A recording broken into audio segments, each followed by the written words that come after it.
action. Thank you so much, Allie. You're welcome. Todd, thanks for being here with me. Thank you so much, Dave. Um, what would you consider to be your three most important accomplishments as a city council member?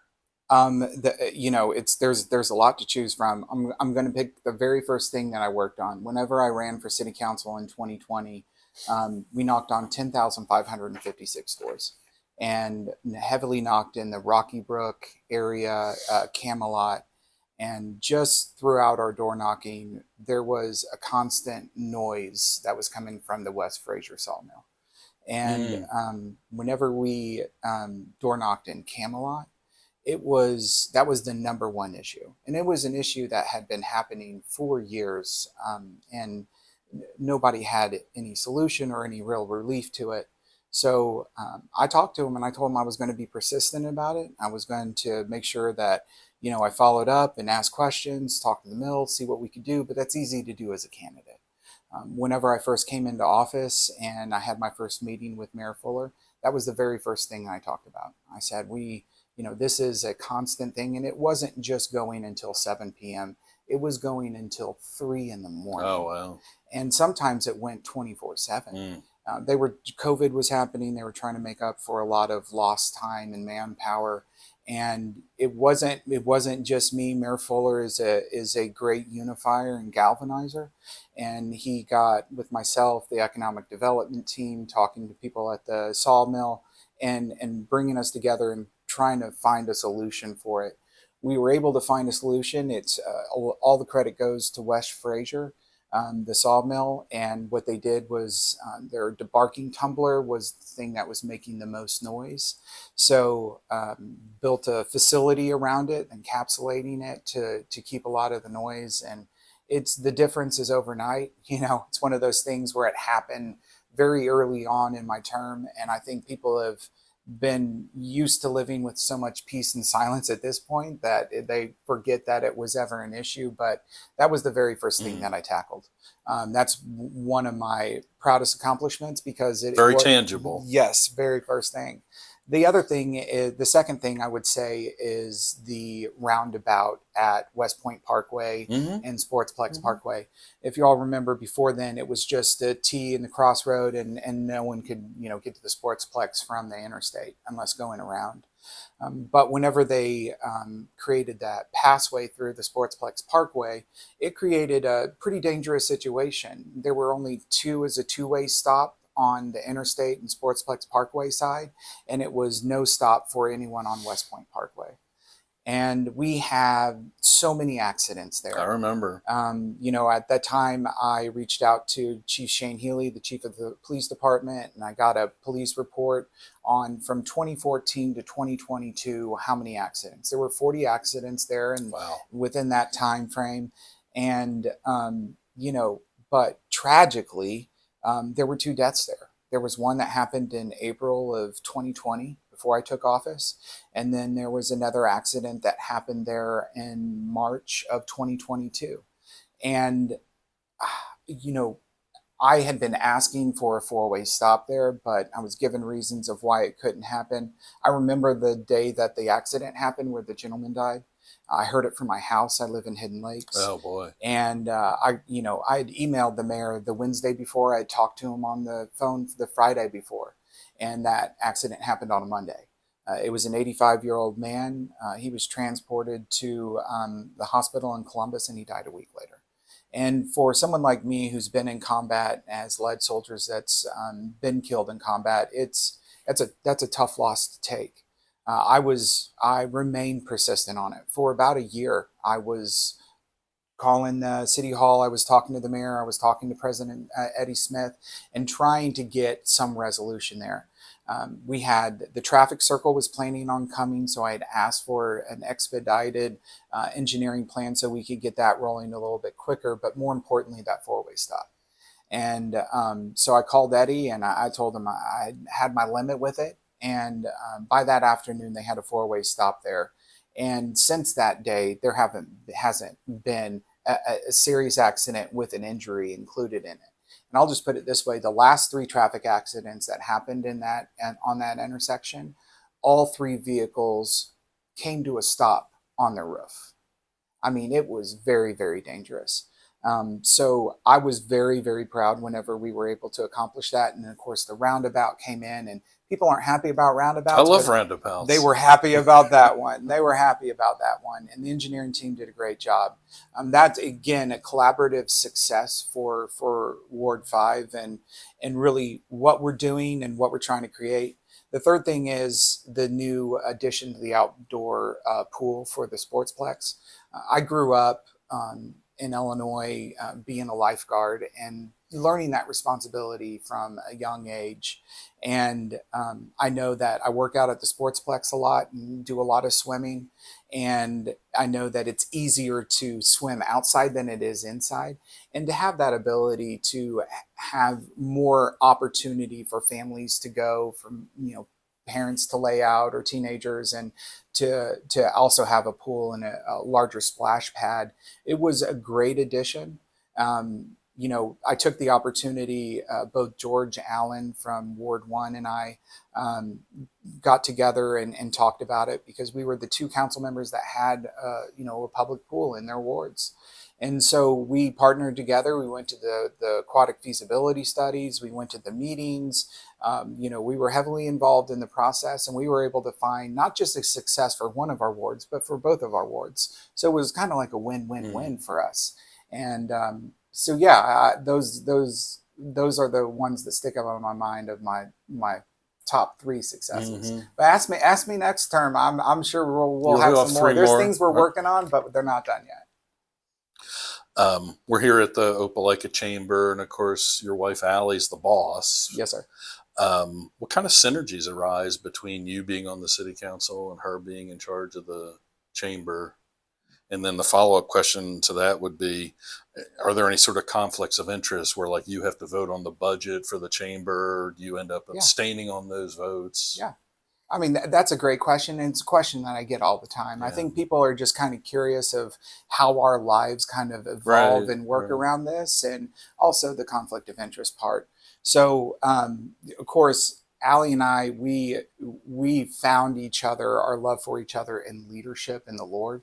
So she was the student government president at Lakeland College in Mattoon, Illinois, and I was just a new student wanting to be on the student government. And I eventually ran for student trustee, and we just kind of connected with our love of leadership.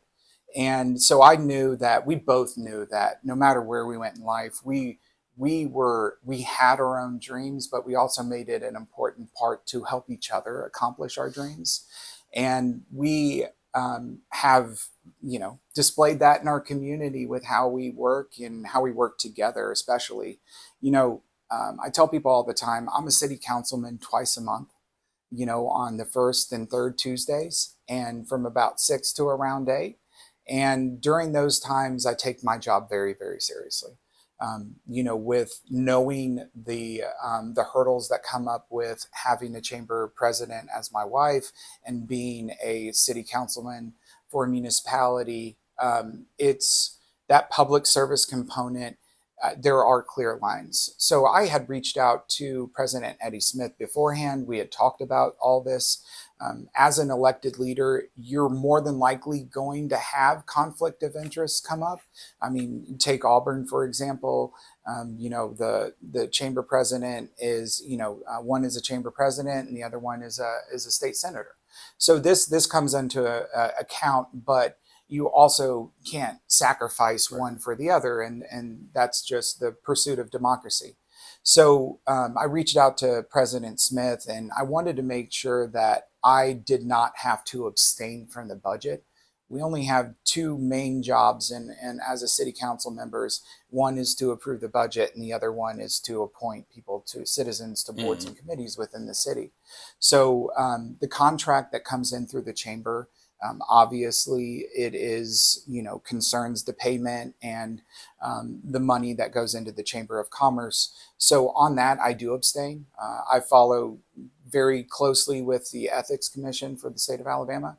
So whenever we do that, I do abstain from it. I don't take part in any deliberation or conversation. But furthermore, after the vote is done, I always request that our city clerk sends a signed copy of the resolution to the State Ethics Commission so that they have it on file and that there is, there's a paper trail there. And I tell people all the time, we have certain programs like 20 under 40 that comes in and they're Right. asking for discretionary funds from the city council members, which we get $10,000 each year annually. And on those votes, even though it's coming from my funds and I do, agree with it, I still abstain from that because I can see that it going into a general fund or how it's allocated, that it could come into question. And it's not just about where the money is going or for that resolution. You got to understand as an elected leader, it's about the optics. Sure. It's about the way that someone We sees live in a world something. of perception. Yes, sir. And I'm a person of high integrity, and so is Allie. So we had these conversations going into it, and it's funny to sit around the dinner table for Allie and I. Our conversations are mainly a lot more political and just what's going on in our community. But I tell people all the time the unique thing about Allie and I is we come from Illinois, which is 12 hours away. It's just us. We don't have family here. We don't have brothers, sisters, grandmothers, cousins, uncles, no one. So it's important to both of us that we support each other. Allie is my safety net. And that's my relationship advice for everyone. Find someone that you can go through life and be scared in the pursuits that you want to pursue. And she's been there with me throughout the whole process of running for office and getting elected and just staying in touch with my constituents. But also the successes that the chamber has brought is I have, other than just being a loyal supporter, it is 100% her. I mean, the ideas, the brain work that goes into it, the team that she's created. I'm a big supporter of it. I tell people all the time, I was the one who first got involved with the chamber back in 2017. I became an ambassador. And in 2019, I think 2020, Allie became the chamber president. So unfortunately, I told her, I was like, I'll step away from ambassador and look at some other pursuits. But she's done a great job, and we're just, everyone in the community sees a lot of what we do and how we work. How we are in public is how we are at home. And we just, probably wearing different clothes, but it's about the love and commitment that we have for each other. And we, a lot of people are going to have opinions on it. And if they do, they do. But our record stands for what it is. And she's at every city council meeting because it's one, she supports me, but also it's in her contract with the city that she needs to be present. So I benefit from both sides of it, just getting to have her there. But she is an advocate for our small and local businesses here. So having her there and having her understand what we're doing from a municipal standpoint is just better. It puts our local businesses in a better position. Let's talk a little bit more about small businesses. I've heard from a few that they wish they would get more of the love like we dole out when we're trying to attract a big employer to town. Do you have any thoughts on whether we need to do more for small business and what we might do? Well, I think from the city side, what we can do is, the administration and the mayor has talked about it before with, we want businesses to come to Opelika because they love Opelika and they know that they can thrive here. Sometimes whenever you have incentives, like that's just what they're seeking. What can they get the best buck in the community that they're going into? And Mayor Fuller obviously has done a tremendous job in growing the business and culture and also the industry side. I think we can, as a city council member, I'm supportive of the initiatives that the chamber puts on and also the initiatives that Opelika Main Street puts on. I just sat through it was a partnership between the city of Opelika, the revenue department, and the chamber. And they were explaining how the tax incentives, the policies, the manpower, how you get your business license. And they had about an hour-long class, and they had a panel of 5 different people that, including Matt Mosley, the city planner, Lily Finley, the revenue officer, and they were talking about the importance of how you go through this process. I know that those things are beneficial because that's probably one of the most cumbersome parts of getting your business license in Opelika. There's lots of things that they need to check: the zoning, where your business is going to go, how it's going to operate, is the building requirements, does it make it safe? So there is a lot of double checking, and that's for safety reasons, and just making sure that the success of the business is going to be fruitful. They want to do everything they can on the front end so that business has less to worry about on the back end whenever they do open their doors.